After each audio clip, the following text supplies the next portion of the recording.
everybody. First of all, thank you. And thank you for those who slept out last night. I think you're going to be really pleased with what we have in store for you today.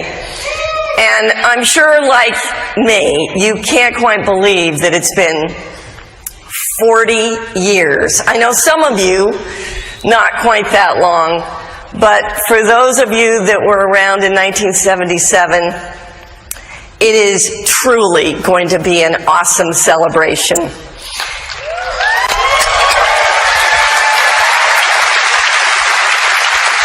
When George Lucas first asked me to join Lucasfilm, I thought I had some idea of how thrilling and surprising and frankly emotional this was going to be. You know, creating more of an expanded Star Wars universe. But what I've experienced has really exceeded my wildest dreams. And you and the films are the most important part of that journey. Your passion, your dedication, and your love of Star Wars, you guys have no idea how that inspires us every single day.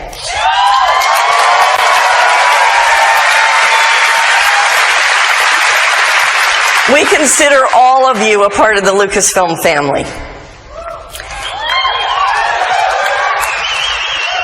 And what an honor it's been to also work with some of the original trilogy filmmakers and the cast and crew, and also some of those filmmakers who weren't even born when Star Wars first came out.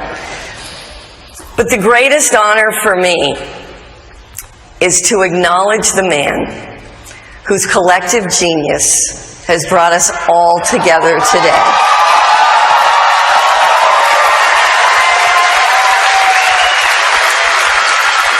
Please welcome none other than my Yoda, George Lucas.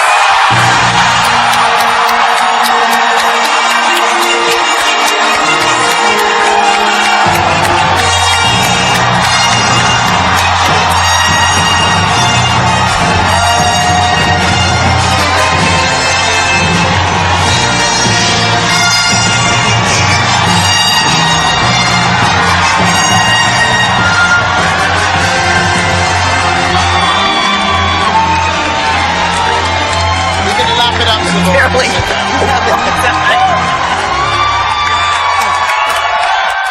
Wow.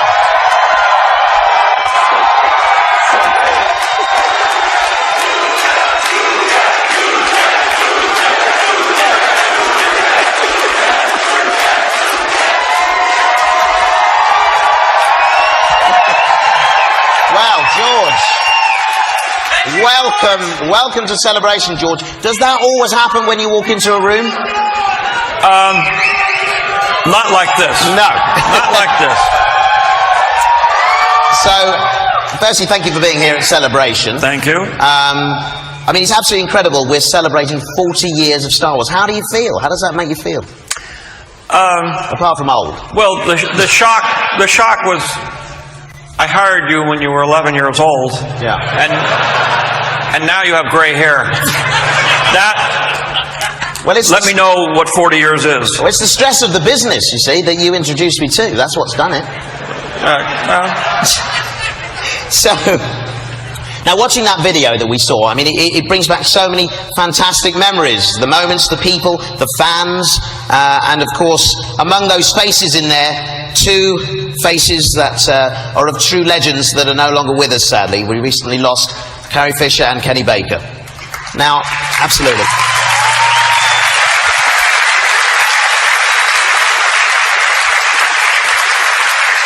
Now, these were two people who were inspirational to me in my early career, and I just want to acknowledge that we all love and miss them, and will continue to celebrate their legacies during this show today, at the event, and also beyond.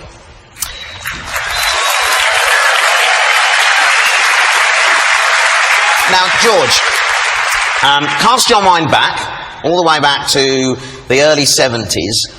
I want to know about that moment you first came up with Star Wars. Where were you? What was going on? Well, you know, again, Star Wars evolved. It didn't come out in one thing. Well, there wasn't a moment. You were sat well, there. there was a moment, but it was like an idea. See, I have and the ideas. idea was more, I would like to make an action movie, which is more like a Saturday matinee serial that I enjoyed as a kid, but imbue it with mythological, psychological motifs, because we don't have any of those today. So I said, well, I'm going to take these two things and put them together. And again, I did it, and then a few years later, I ended up making a deal with United Artists. They said, what other movies do you have? Because I was making a deal for American Graffiti. I said, I have this sort of space opera thing. They said, okay, we'll do a deal for that. The one thing you've got to learn about studios is that if you get your break, you say, I got a script. They say, well, we'll do that, but we want to own you. We want to do all the films you ever make in the world. And you say, well, that's fantastic, until you get to the next level and suddenly you realize you signed away your life. But, so anyway, it wasn't really until, because I wasn't even thinking about it. I was thinking about American Graffiti. That was the movie I was making. And so then what really happened was after American Graffiti, the studio considered it to be so bad they wouldn't release it. So I was out of a job. I'd made one movie, which was a cult favorite, which I liked, but nobody else did. And then I think they did. And then I did this other rock and roll film, which wasn't even good enough to be released. So when I went into the world, there's this other side of all this, which is, I say, they want to own you for life. Well, if you have two films that aren't successful, they don't want to see you. They don't even have lunch with you. They don't want anything. They don't even know who you are. So, but in American Graffiti, in an effort to get people to surround it, we had all these screenings. And at one of the screenings, the head of 20th Century Fox came, and Alan Ladd Jr., and he just came up to me afterwards and says, I love this movie. I think this is the greatest movie of all time. I want to do your next movie. I don't know what it is, but you're a talented guy, and I want to make the movie. I said, well, I got this movie. It's sort of a space opera thing. We have, I have big dogs driving spaceships. And he goes, That's a good pitch. He said, okay, I'll do it. And he followed me all the way through, even though the board of directors said, what in the world is this? Wow. And right up until the very end.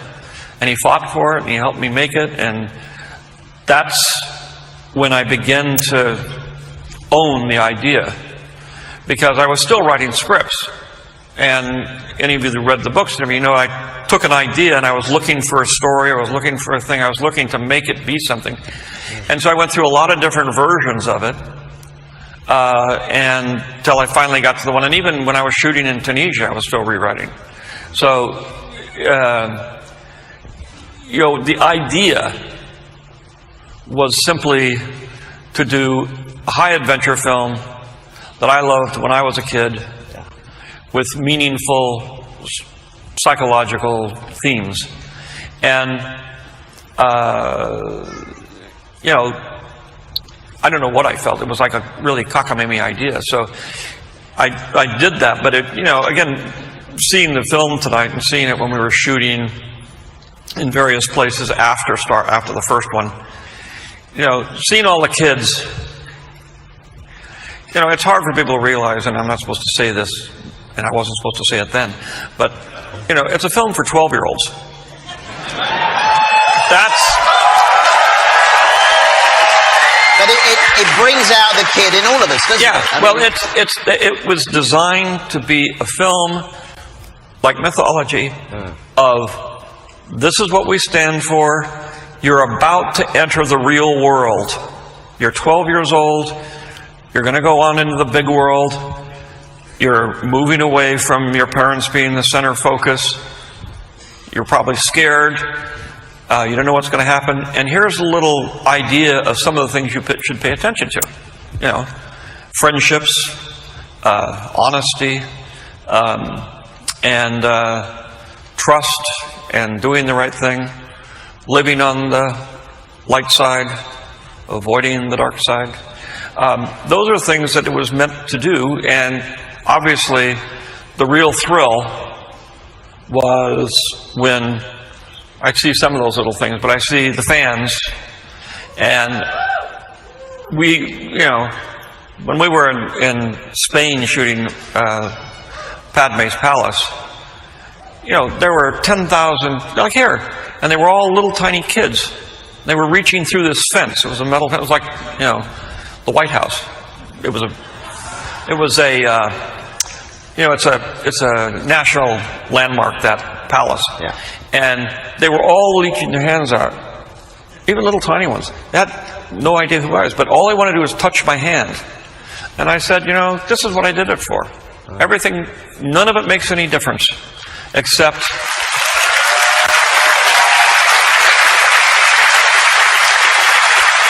because in the real world, the critics, certain fans and things, they're not very kind.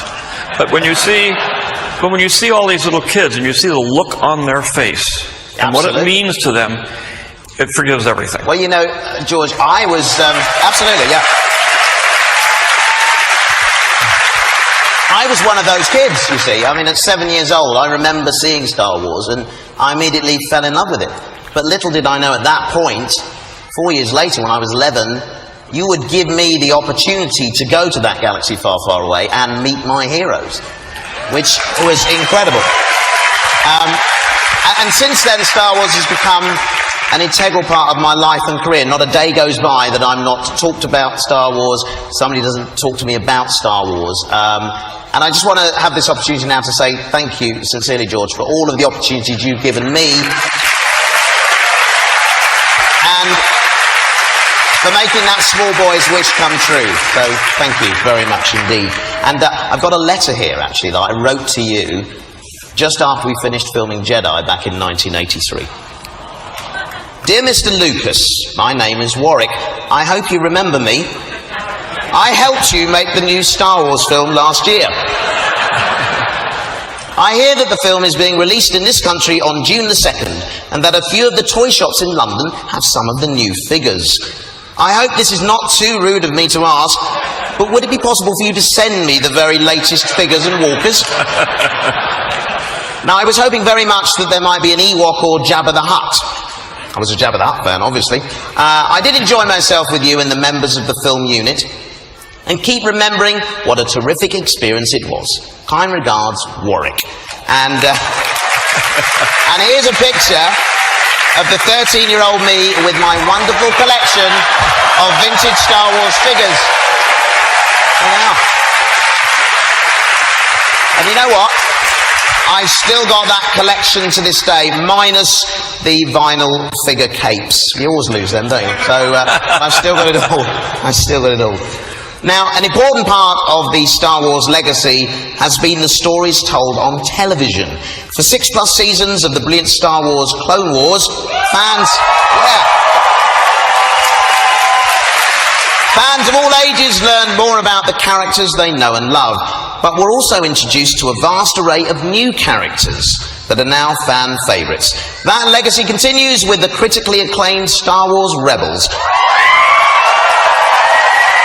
And now it's my pleasure to introduce Star Wars Rebels executive producer and supervising director, Dave Filoni.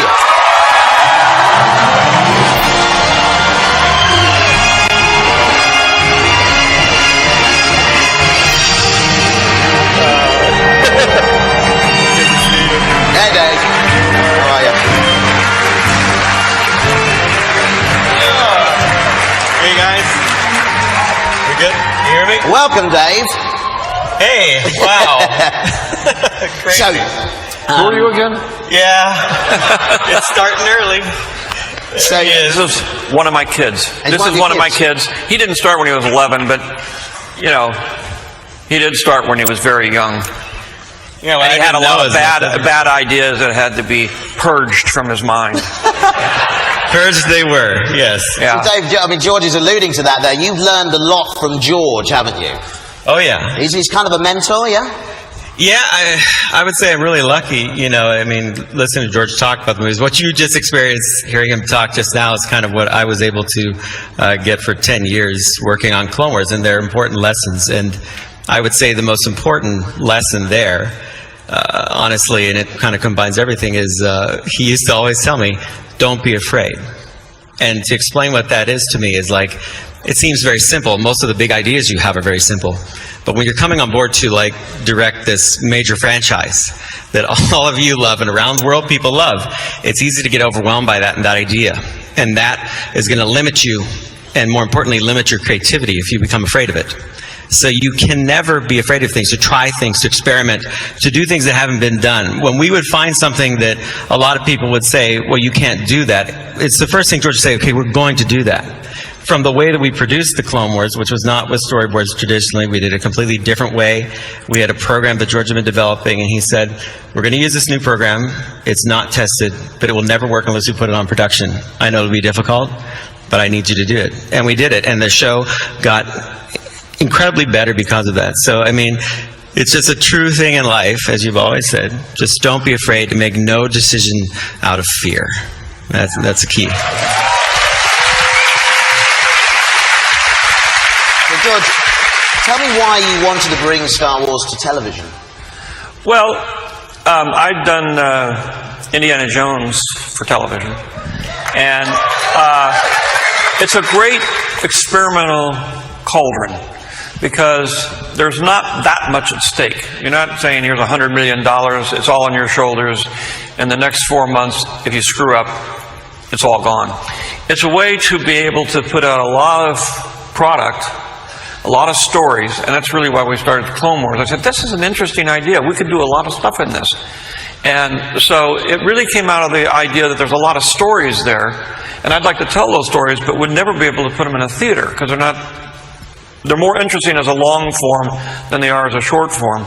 So that's why I experimented in television, all of the stuff, which, as I say, part of it is the stories and be able to play with stories and do things that nobody would ever do. I mean, my whole life is, well, you can't do that. And Dave had to put up with the same things that everybody at ILM had to put up with. You know, Dennis Muren and those guys, and John Knoll, they all had to put up with me. And I would come in the morning, and I'd say, we're going to do this and this and this and this, and their jaws would drop, and they say, oh, he's not really serious. I say, we can't do this. And I'd say, you can do it. Come on, we'll do it. And we did. I pushed them through it, and they did it. They came through. It was like, you know, everything, a lot of the things we did have never been done before. And that scares everybody, because we don't know how to do this. I said, well, we'll figure it out. He said, but the show, the thing. I said, well, we'll figure it out. But with ILM, we went from old-fashioned visual effects to digital effects, and created the digital cinema. And it was the same thing with animation, especially the Clone Wars, which we're trying very hard, and I think we succeeded in doing a feature-quality TV show. The lighting, the characters, the animation was all feature quality. And we did it on a TV budget. And we were able to tell stories and expand the universe and bring in, you know, great characters like Ahsoka and that we would never have been able to have. So, George, you're always raising the bar, aren't you? That's what you do. Yeah. You raise the bar and everyone else follows. You're always leading the way with this stuff, yeah.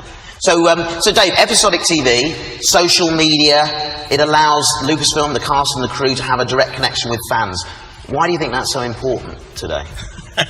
Well, I am a fan, so I mean, it's easy for me to answer. I mean, you look out here, and the TV series let us do something kind of unique, which was we were on all the time, week to week. So we were able to give fans a Star Wars storytelling experience every week. And in today's media world, you know, people wanted to connect with us more and more and more, and the actors on Clone Wars were really good about being out there, being open with people, connecting with the fans. It's a way of, you know, making this the community that you see, and it's something that we respect at Lucasfilm. We know how much people love this, how important it is to them. So it's important to reach out to them and make you guys feel as much a part of it as we can. I got to say, it's been a real privilege for me to be a part of this in any small way that I have been, to be up here with you guys, because I grew up watching your films. And the only thing I always think is, like, your films must have really worked, because I really got the message that you were trying to tell. I've grown up, when you see these characters like Old Miss and you say, I shouldn't do that, because Luke wouldn't do that. That's the wrong thing to do. And that's the point of telling the story in the first place, is to give you that kernel of inspiration. And now I do feel the responsibility to pass that on, especially what you taught me, Master. I will pass it on as best I can. Well,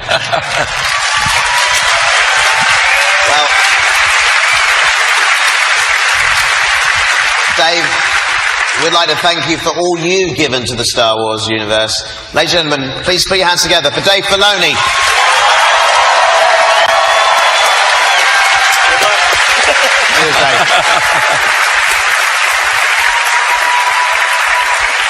Now I've got a treat for all of you. It's a very special message from someone who wished he could join us here today. I think you'll recognize him. Hello everyone. I hope you're having a good time. Wow, 40 years of storytelling, mixing myth, mythology, legend, technology, in this extraordinary cinematic form. I've been very honored to play Qui-Gon Jinn in The Phantom Menace. I'm actually here on location in the Canadian Rockies. We're making a movie, a very unofficial movie, about Jar Jar Binks and what happened to Jar Jar. Spoiler alert, he did go to the dark side. Have a great time, everyone. May the Force be with you. May the Force be with you always. Take care.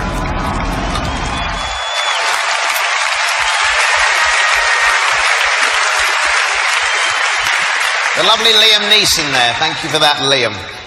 Now let's take a step back to the films where we learned always two there are.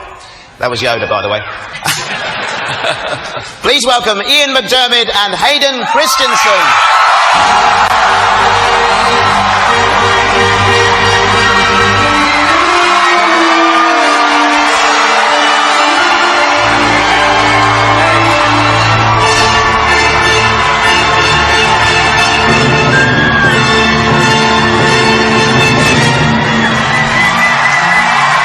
Welcome, sir. Welcome, Ian. Welcome. Wow.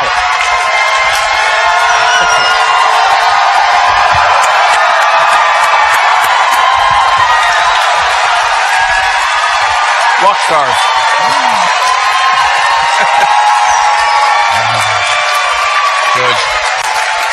George just said dark side rock stars, but because of your reception. Thank you. What a wonderfully sinister reunion we have here. It's fantastic to see you both. You are worse. It's really good to see you guys.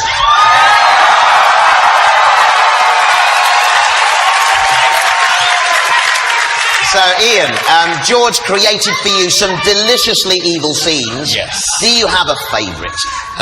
Of all the deliciously evil scenes, and there are many, in fact, I can't think there is one scene that isn't deliciously evil. The one that stands out for me is in Revenge of the Sith, and that's when we all get to go to the opera. George will remember that he wrote that scene originally in another office, and I kept getting bigger and bigger offices all the time as I got more and more powerful, because you know that's what happens. And then he said, no, I think we should go somewhere else for a change. So we went to a theatre, and the reason I like doing that so much, because I'm a theatre actor too, but more than that, Hayden and I could really sit down and, from my point of view anyway, have an evil chat. And I think, George, you correct me if I'm wrong, I think it's one of the longest dialogue scenes in the whole of the saga. And I was allowed to tell a story, you know, and really connect. So that was exciting too. Fabulous, fabulous. tell us what it was like working with Ian, a hugely experienced actor. Were you intimidated at all? Oh, working with Ian was just a real treat and a privilege. I mean, everyone knows that he's such an amazing actor, but he's also an incredibly generous actor, and really kind of took me under his wing and was just very caring and giving, and I owe a lot of what I was able to accomplish in episode 3 to being able to work with Ian. You know, that scene that he's talking about was one of my favorites, and I remember just being so enraptured with the story that he was telling that I almost forgot that I was acting in the scene. I was like, oh no, I got to do my part now too. But it was you know, he's so captivating in his work, and it was amazing. Well, it's a truism that older actors learn from younger actors too, and working with him was a great learning experience. I'll just say, the one testament to Ian's acting and how great he is he's the nicest, loveliest, kindest, sweetest guy in the world. He is nothing at all like the Emperor. Yes, well, maybe occasionally. So Hayden, not only did you deliver a brilliant acting performance, but also your lightsaber battle at the end of Revenge of the Sith was epic. Can you tell us a little bit about your stunt training for that final battle? Yeah, sure, of course. I mean, all of the lightsaber work was some of my favorite parts of getting to play this character and be a part of the Star Wars world. It was just a childhood dream come true. But I will share with you one of my challenges. I had sort of been conditioned from a very young age to make the sound effect when I'm swinging a lightsaber. And I know this was something that Ewan maybe struggled with a little bit too, but it was a difficult habit to break. And I remember on a couple of occasions, George, you would come over after we had filmed a fight scene, and in a very encouraging way, you would say, "Hey, that looks really great, but I can see your mouth moving, and you don't have to do that. We add the sound effects in afterwards." And I was just so focused, I wasn't even aware I was doing it. But still to this day, I pick up a lightsaber and I can't help it. It just happens. So.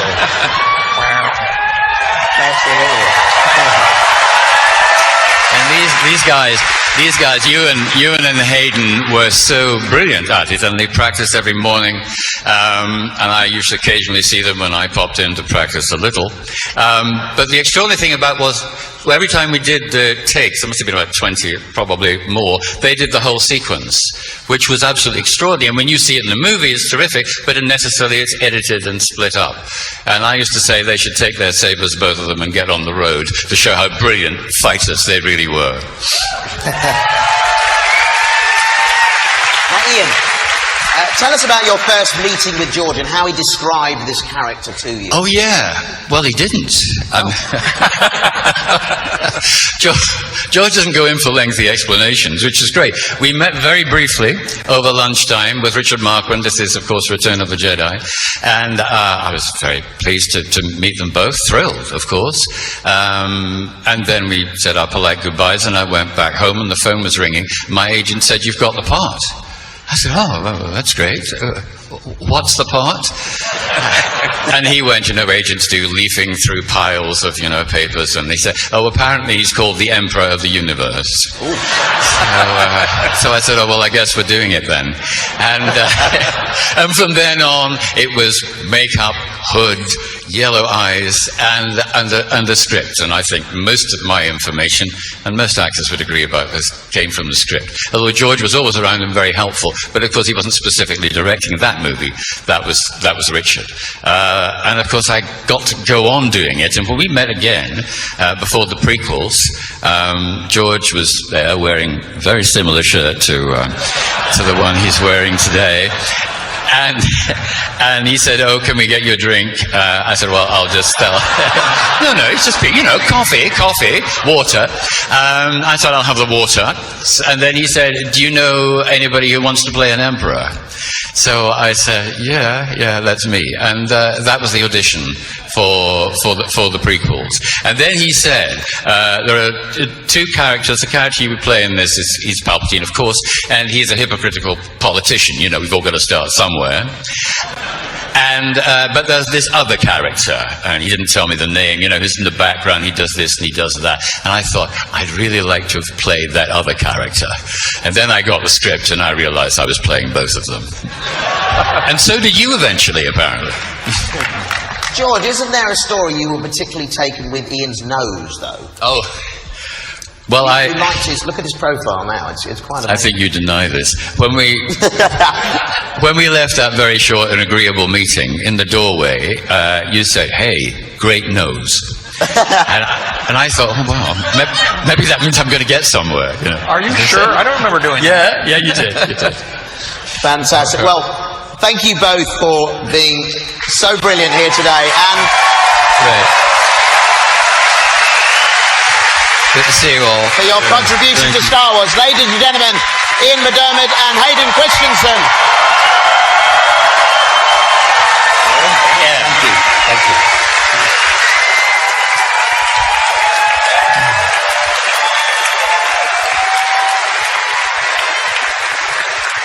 Well, next we have a greeting from yet another member of our Star Wars family, who unfortunately couldn't join us in person today, but sends his 40th anniversary best wishes.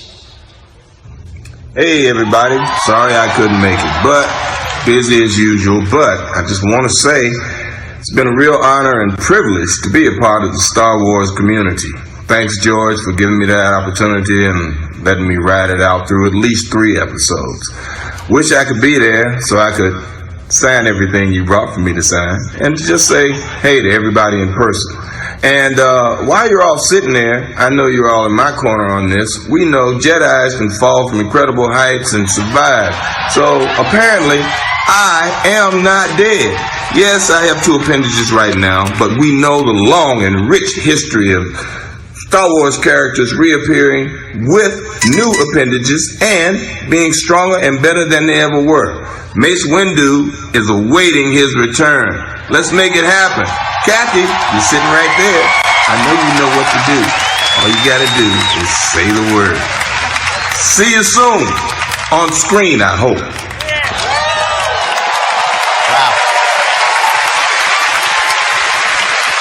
The brilliant Samuel L. Jackson. Fantastic. So now I'm going to invite a few more friends to join us here on stage. Please, and I'm sure you will, help me welcome a protocol droid, a Wookiee, and the Baron of Cloud City, Anthony Daniels, Peter Mayhew, and Billie D. Williams.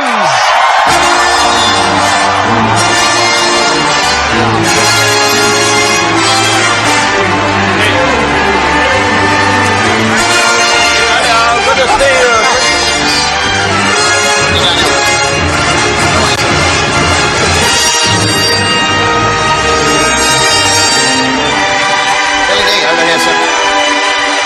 Welcome.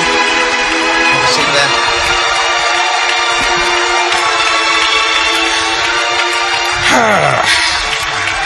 Wow, welcome, gentlemen. The last time I saw you 3 together, you were dancing up a storm in the Ewok village. And here you are. Yeah, and I'm still embarrassed about that moment. So, Anthony, tell us about your involvement in creating the original C-3PO suit all those years ago. God, do we want to go there?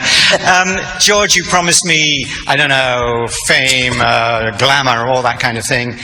And I had to take my clothes off to get there, didn't I? I had to stand naked whilst people threw plaster at my body to make a statue of me. Do you know how disgusting that was? That was pretty bad. But eventually, do you remember Liz Moore, the sculptor, who took my body and then put clay on it and made all the shapes?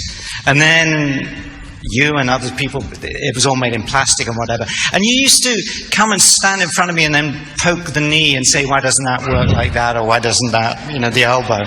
You were totally involved. And then one day, there were like 6 3PO faces. There was like a Roman face and a kind of alien face. And They were all great, made in clay, and then there was one at the end, and I said, well, I like them all except that one, and you went, that's the one we're having. Do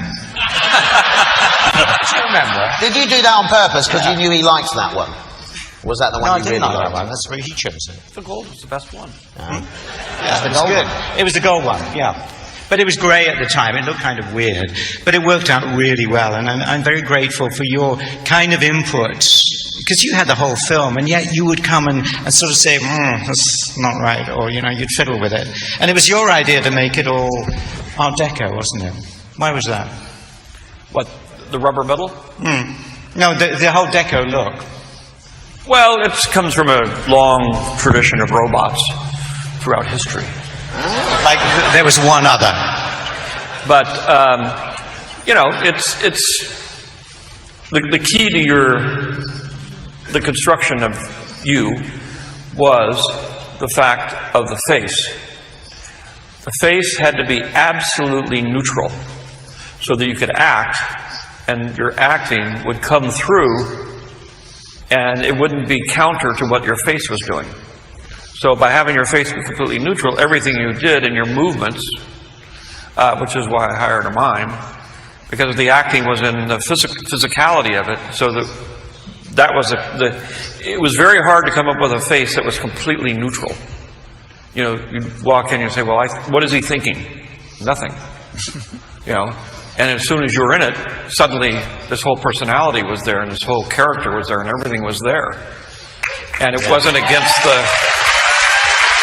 And as a result of your brilliant performance, you are the only actor... I didn't hear I'll say it again. As a result of your brilliant performance... Yeah. You can leave through the dock door. It's nice and large.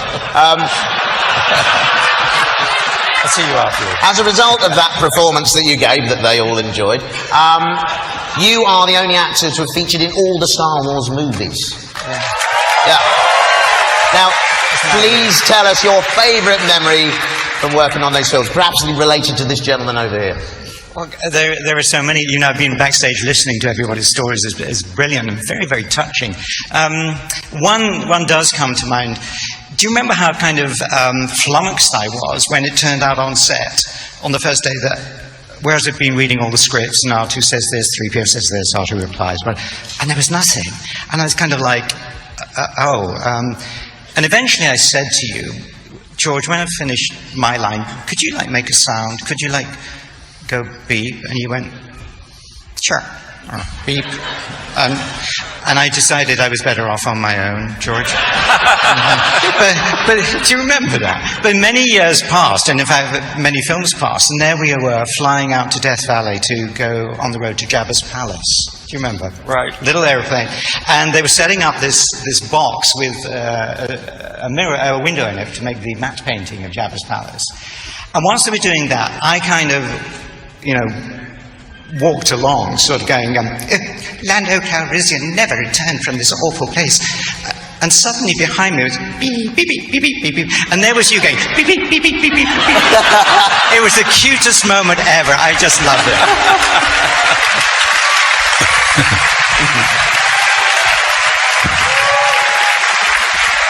So, Peter, the mighty Chewbacca there, a beloved character.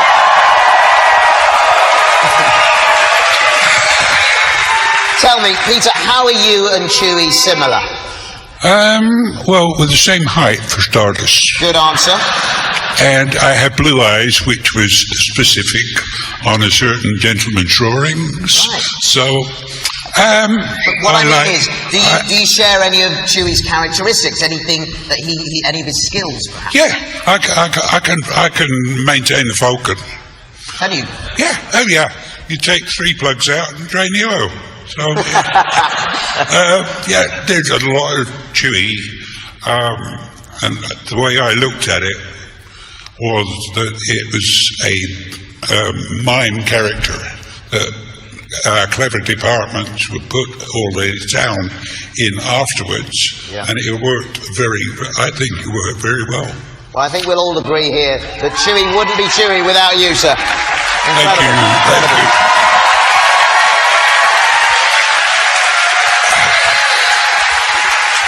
Now, Peter, you had a very special relationship with Carrie Fisher. Yeah. What's your favourite memory of Carrie? My favourite memory is she's a hell of a rebel, but she's also a beautiful princess. Oh. Think about that. Oh, that me. George, what was your inspiration for Chewbacca? Well, the stories are all true, which is I had a large dog named Indiana. It was a Malamute, Alaskan Malamute, and he would ride around in the car in the front seat. Not driving. Not driving. No. And, you know, I loved that image of driving with his large, because he was, when he sat in the car, he was bigger than I was. And so that was where I said, that would be a fun character for Star Wars. And originally he was originally the Ewoks were, the Wookiees were what the Ewoks became, which is they weren't technical at all, they were primitive. But then as I moved along and I realized I had to cut the Wookiees out of the end of the movie, I decided to save one and make him the co-pilot. And that's really how he ended up with his starring role. Wow, that's incredible, isn't it? Out of accident comes something so brilliant. Yeah. That's marvelous.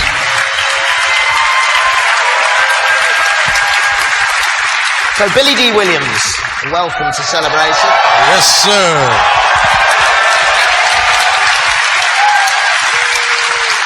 So, as Lando Calrissian, what was it like for you to join an already established cast? You were the new boy on the block. I had a really good time. Everybody was wonderful. And I especially liked visiting the people behind the scenes. That was a very special experience for me, besides working with these wonderful actors. So were you a fan of Star Wars before you were involved? Well, I was a fan of THX 1138. 1138. Yeah, and that's when I got turned on to George Lucas. And so I was, at that particular time, there were all of these wonderful young filmmakers that were changing the face of cinema. And George certainly was at the helm of that whole period. And so for me, I was pretty established as more so than most of the actors that were in the film. And I was doing some interesting things with my life and my career. And so when I had the opportunity to work with George Lucas, I mean, I thought that was like going straight to heaven. That's fabulous. No, seriously, it was a wonderful, extraordinary experience that I'm very happy to have had. Wow, no, it is. Now, Lando is a very smooth character. Did you bring a lot to the character? Is that a lot of Billie D. Williams in there, or did George say you this is how it should be? How did that George and Irv Kirshner, and but the thing is, the two components: the cape. Oh yes. And Calrissian, an Armenian name, I-A-N. And I thought, wow, that's interesting. Let me play around with this whole idea. Because I didn't want to do a kind of stereotypical, cliche kind of character. I wanted to bring something really special to it. Something bigger than life. Well, you certainly did that. You certainly did that. Now, George, it must feel pretty rewarding to be surrounded by 1, 2, 3, dare I say 4 of your greatest character creations? Why don't we go crazy and make it 5? Ladies and gentlemen, Mark Hamill!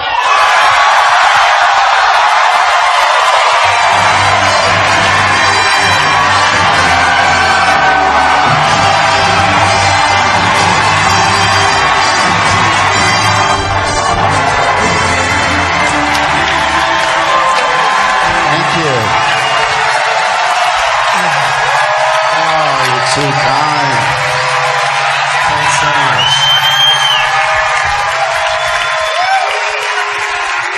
Welcome, Mark. So, Mark, what does it mean to you to be here at Celebration? We're celebrating 40 years of Star Wars as well. Well, I can never get over the fans. They are supportive. They're with you in good times, bad times. They're more supportive than my actual family. But they criticize me all the time. But listen, to be honest with you, meeting you and hearing your stories and how the movies affected your lives or inspired you, or you met your future wife or husband, the ways being passed down to the next generation, it's really moving, and certainly nothing I've ever taken for granted. I'm always just stunned at the passion that has lasted all these years.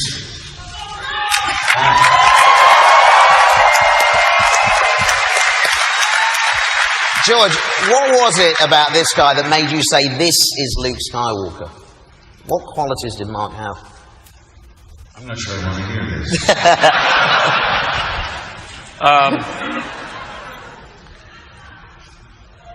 Well, we did a lot of testing for a year.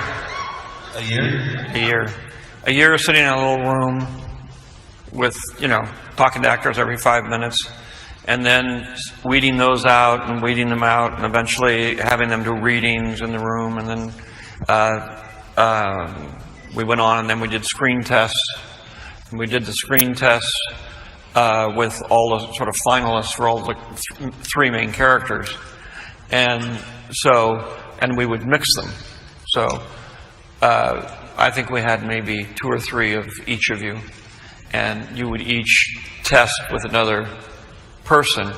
And so we found the combination of the group that worked the best together, the group that was like ready to be an ensemble, and that played it, as old friends.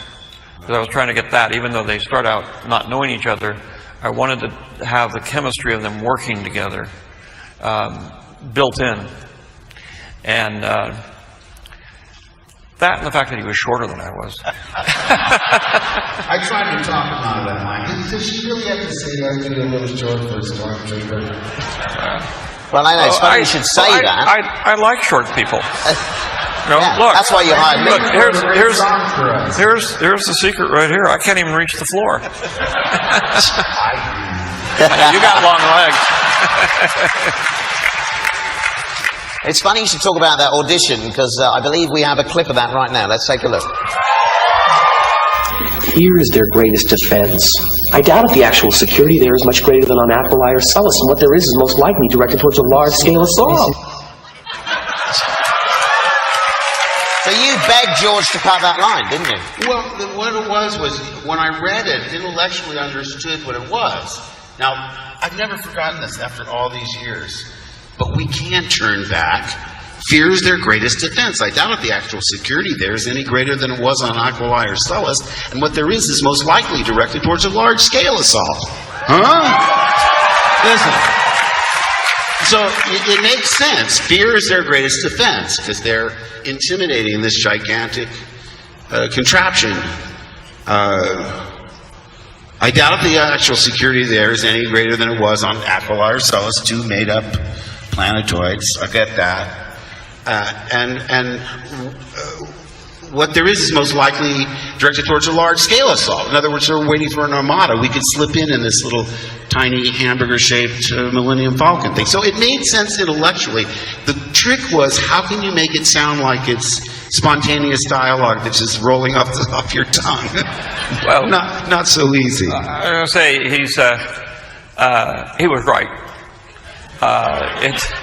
It wasn't a bit much, although it's stuck in your brain.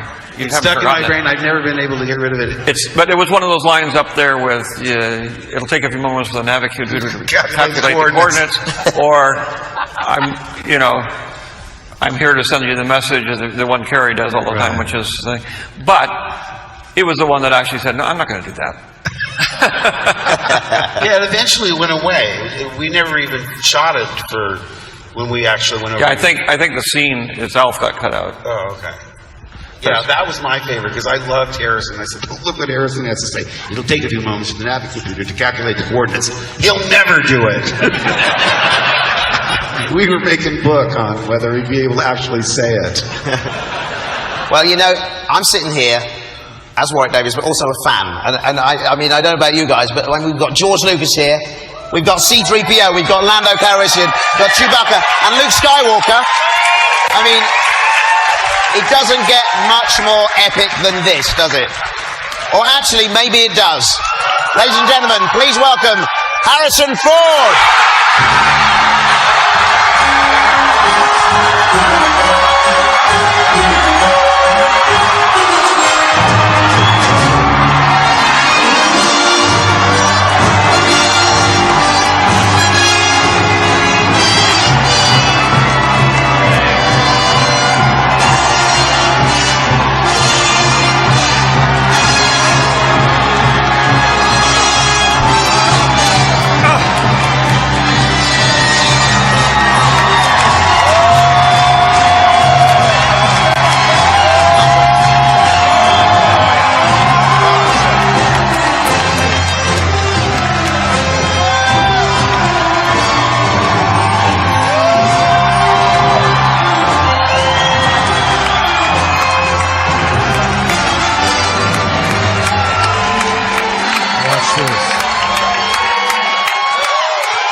It'll take a few minutes to calculate the coordinates. No. Start You left out the computer. Take a few minutes for the Navicomputer to calculate the coordinates. Wow. I said to George, you can type this stuff, but you can't say it. Move your mouth while you're talking, while you're typing it, and I couldn't say it. It took me like 15 takes Harrison, to it's say say such a it. pleasure to see you, and thank you Well, it's for a being pleasure here to see you. at your first celebration. That's one. Now, I can't believe we managed to keep it a secret, considering you landed your plane on I-4. But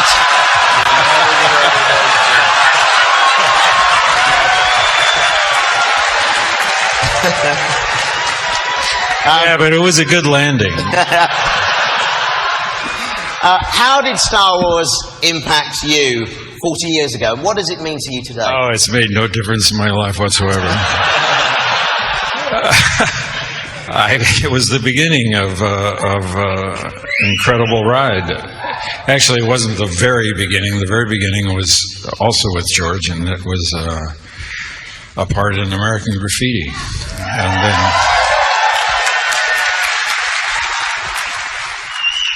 And then I went back to doing carpentry work. and then along came George once again, pulled me up by my bootstraps and put me to work in an extraordinary event that we all celebrate. And it's been a good ride. Absolutely. So George, tell me, what was it about Harrison that initially drew you to him as an actor? Oh, you know. Well,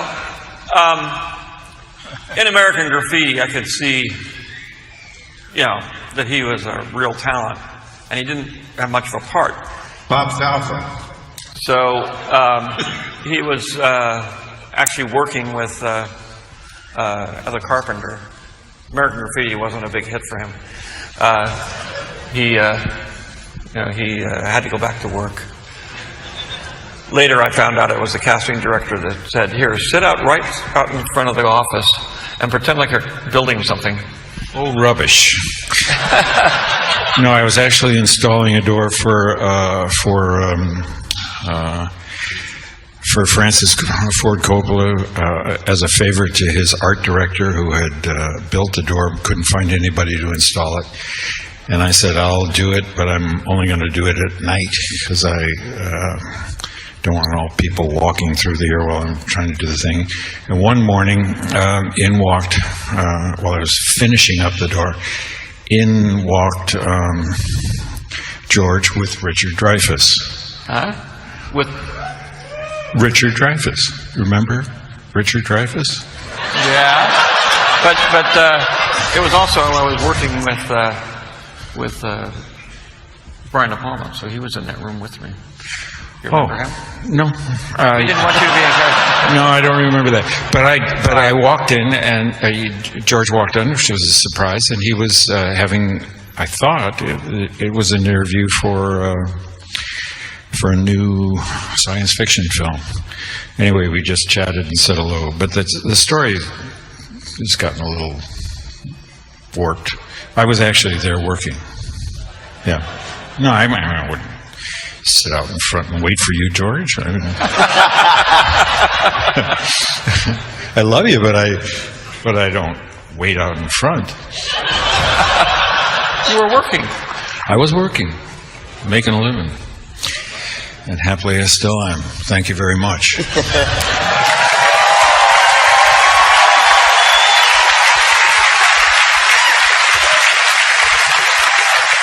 Well, and thank you very much.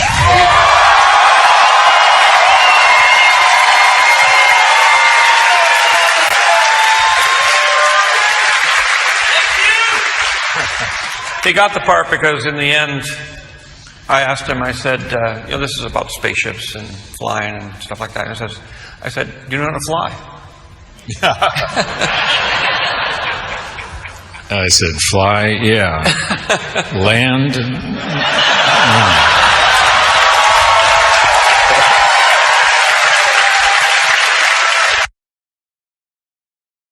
He's acting, but how was his carpentry?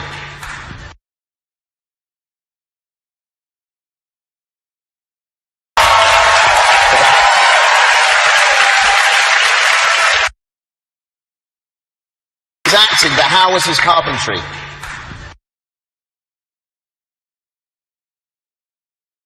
Extra special. You don't notice it until you're shooting. Right. You can have the most brilliant cast in the world, but they have a story to tell. And the story that we had to tell was more than sufficient. It was full of humor and emotion and conflict, and it was a brilliant invention of a mythology that has sustained interest for over 40 years, and that's made up of out of whole cloth by George. And an actor without a story to tell is, might as well go home. So it was a brilliant opportunity for all.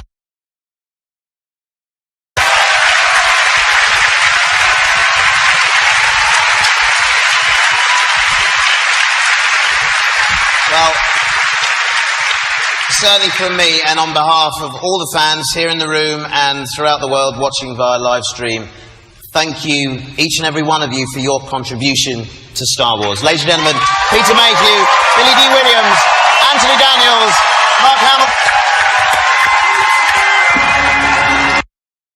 Thanks, everybody.